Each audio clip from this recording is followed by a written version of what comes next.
Okay, so Jan K8569 asks, at what point do you just change your channel name? I think it's time. Okay, so to be clear, I won't be changing the channel name because believe it or not, there are also other topics that I want to talk about on this channel. However, with that being said, today is not that day. Let's talk about PayPal. Again. Okay, you guys know the drill by now. I've made multiple videos of these kinds before already. I'm just going to go through comments that were left on my previous videos regarding PayPal and also answer the questions or just respond to the comments that I think were interesting. So first off, we have Lionel Guerrero 867 who says, right now I have 406 shares, about 31,000 USD, at an average price of $77.43. I bought a lot before the earnings call expecting a pump. One of my worst mistakes so far. I'm down 20.56%. And I don't even think that the announcement of a new CEO or even if they bought back shares will pump that much. So this was before they announced the new CEO. And unfortunately for Lionel, they did announce a new CEO, but it didn't pump back up to $77, obviously. In fact, it's now lower than where it was before. But yeah, anyways, Lionel says, so here am I holding it, but as soon as it hits the green, I'm selling the hell out of it. So first of all, I never recommended anyone, or I will never recommend anyone invest the money that they think that they would need in the short term. Okay, so this is an unfortunate situation. And this is exactly why. Because in the short term, a stock can do anything in terms of the price movements. So I'm not sure of your specific situation, Lionel, but if this is money that you needed in the short term and that you might have to sell the shares at a loss to pay bills, well then that sucks, right? Like there's no two ways around it. And unfortunately for everyone that's watching, again, please don't bet big using money that you can't afford to lose. But if that's not the case, and this is money that you don't immediately need, I don't want to sound insensitive here, but bro, come on. I recognize that 31K is a lot of money, okay? Heck, full disclosure, that's even more money than what I have in PayPal if you compare my stock options with the stock positions combined. Yeah, that's a higher dollar value than what I have in PayPal, right? Full disclosure. But, you know, regardless of how much money you have in it, if this is money that you were gonna throw in for the long term anyways, then why get caught up in a 20% move? Again, I recognize that the dollar amount is quite significant, but percentage-wise, a 20% unrealized loss is really not a lot. So let's look at Meta, for example. You could have bought the stock at 200 back in June of 2022 and then watched it fall more than 50% to $88 back in, I think this was November or December of 2022. And then you would not have broken even until April of 2023. So yeah, sometimes these things can take a while. And if you saw the price back in April of 2023 and you're like, thank God, I'm finally break even, I'm gonna get out. Well, then you missed the move from 200 to 300 from April 2023 till now. So this means that you would have bought the stock, held it for almost a year from June 2022 to April 2023 just to break even. Or alternatively, you could have averaged down when the stock price kept on falling and continued to average down even when the stock continued to rebound.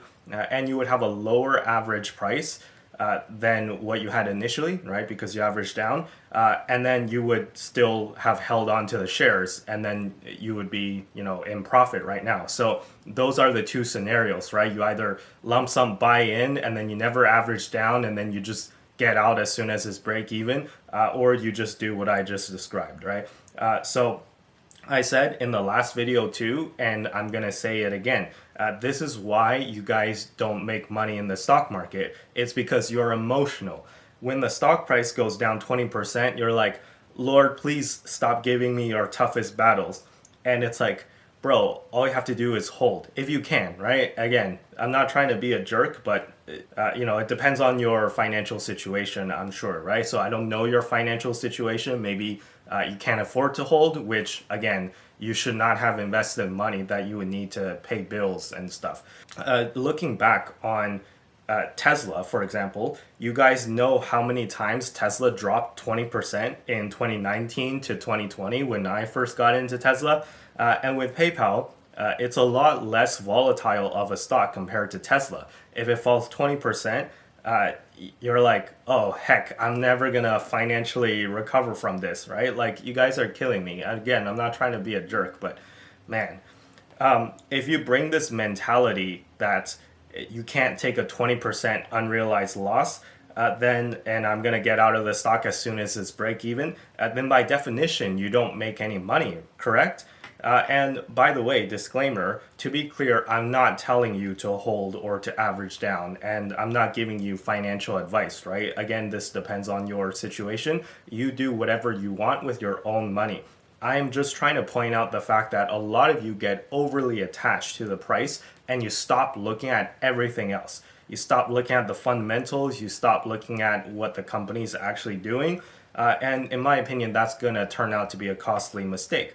So pretend you didn't know the price of the stock at all. And I told you right now that there's a company who's one of the most well-known brands in the fintech space, and who's profitable and growing top-line revenues at around 7%, who's buying back shares, has a new CEO starting next month, and is trading at a forward PE of 12 and a PEG ratio, a PEG ratio, of 0.5. So that sounds great, right? Wouldn't you at least want to look into it more? I'm not telling you that, oh, you should just buy the stock based on those metrics, but doesn't that at least intrigue you? And what part of that sounds terrible, right? And again, this is pretend that you don't know the price of the stock and how it's performed recently. I'm just telling you the fundamentals alone.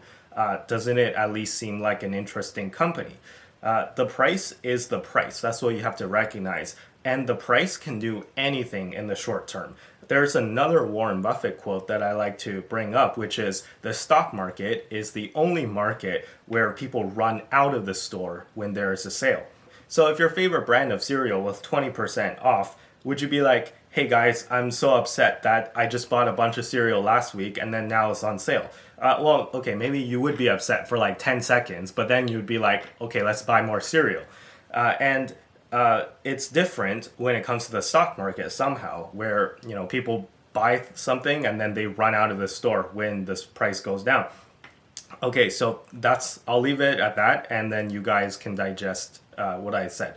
All right, so next one is this wasn't a comment on one of my videos, but I think that it's worth sharing. This is a comment I came across on Twitter, or rather X, and this user commented in response to a tweet made by someone else that was saying that there were a lot of similarities between PayPal now and Meta back when it was below $100.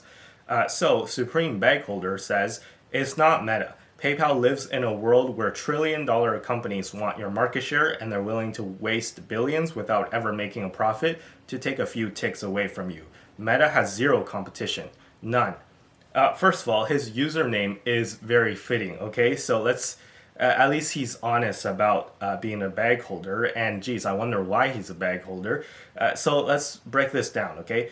So if by trillion-dollar companies he means just Apple, then I guess I can see where he's coming from, because he's way over-exaggerating here, okay? He's making it sound like trillion-dollar companies are everywhere and you can just, you know, go out on the street, look on the ground, and it's like, hey, I found a trillion-dollar company.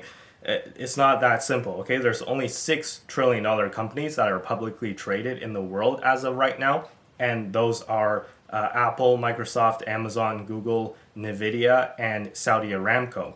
Out of those, I would say that only Apple is making a real effort into the financial payments and financial services space.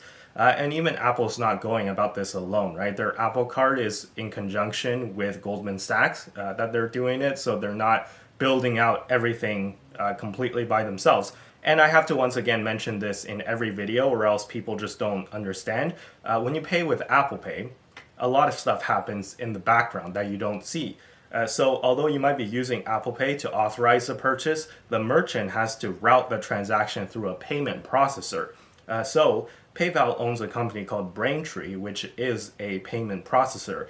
So although you might be thinking, hey, I never touch PayPal, I never use PayPal, I never interact with PayPal, the company, I use Apple Pay, you might still be using a PayPal service in the back end because the merchant uses Braintree to route your transaction and you can't see that. And this whole part about companies willing to waste billions, clearly this person has never run a company before. Imagine if you're the CEO of Apple. Imagine you're Tim Cook, okay, and you show up at a board meeting and you're like, oh, we gotta crush PayPal. I'm willing to waste billions of dollars even if my efforts don't end up succeeding. No, that's not how businesses work, okay? So businesses need to make money, right? And Apple's revenues are declining. So yes, although Apple is still profitable, they're still making a lot of money, that doesn't mean that they can just afford to waste billions with no return, right? Investors, regardless of their Apple investors or investors in any other company, they want to see a return on investment. People aren't just going to buy your company's shares regardless of what your company is doing or how much money your company is making right now, right? So they're looking towards the future and they're looking towards if your company is allocating capital effectively. This whole part about companies willing to waste billions, that's just nonsense. And lastly, I would argue that the digital payment space is totally not a zero-sum game. Don't get into this mentality that in order for PayPal to win, everyone else has to lose, or vice versa, because that's not true. Just think through this logically, okay? So 5 to 10 years from now, are we going to have more digital transaction volume just on a global basis or less? Or are we going to have more people shopping online in 5 years globally compared to now, right? So I think the answer is that we're going to have more transaction volume and we're going to have more people shopping online and the whole pie is going to grow, right? So it's not a zero-sum game. And the last part about Meta having zero competition, that's just hilarious. And you know why? Well, he's literally using X, a Meta competitor, right? And how do you say that Meta has no competition when you're literally using one of their competitors' product to say that Meta has no competition?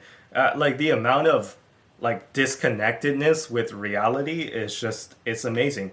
That's like if you drove a Tesla and you're like, GM's EVs are the best and GM has no competition. It's like you're driving a Tesla right now, right? Anyways, I'm done, guys. That's it for this video. Guys, do me a favor, just use your brains, okay? This stuff is not hard. You don't need a university degree. You don't need, a PhD in economics. You don't need any of that stuff. You just need to really sit down and think things through, right? So just do me a favor, use your brains. Thank you for watching and give this video a like if you enjoyed the video and be sure to subscribe if you like the series. Be sure to follow me on X. I'll leave a link down below in the description for that and I'll see you guys in the next video. Bye-bye.